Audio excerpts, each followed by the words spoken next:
I'm Steve Wiggins, and this is the Groundworks Ministries podcast. Today we're reading from the book of Exodus, chapter 9, and let's focus on verses 19 through 21. Now, this is the Lord speaking.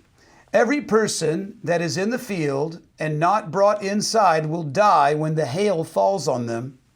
Those among Pharaoh's officials who feared the word of the Lord made their servants and livestock flee to shelters. But those who didn't take the Lord's word seriously left their servants and their livestock in the field.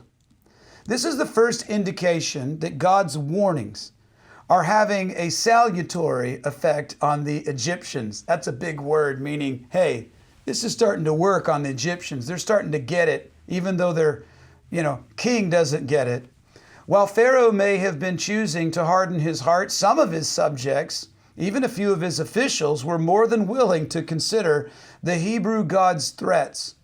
And they went as far as taking appropriate measures to steer clear of his wrath. And that's not to say that they were full-on converts, but they at least knew to start respecting him.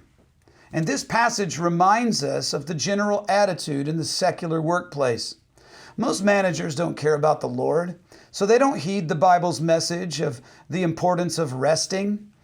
Underpaid and overworked employees do not produce as well as workers in pleasant conditions.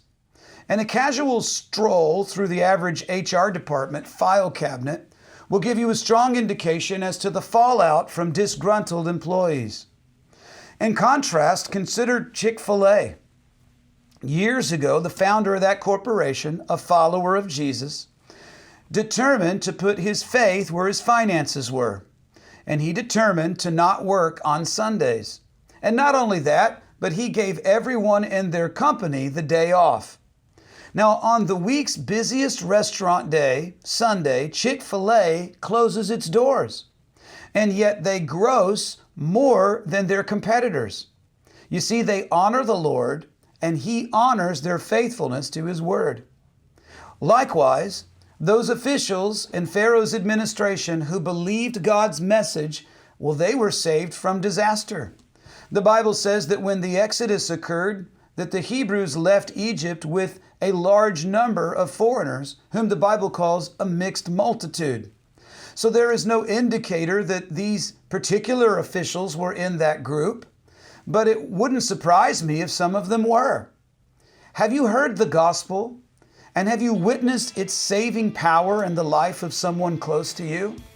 And have you noticed that while followers of Jesus are not immune to hardship, they seem to weather hard times better than others? Well, then maybe it's time that you took a cue from Pharaoh's officials. Surrender to the lordship of Jesus and save yourself while you still have a self to save. I'm Steve Wiggins, and this is the Groundworks Ministries podcast. Check us out at groundworksministries.com.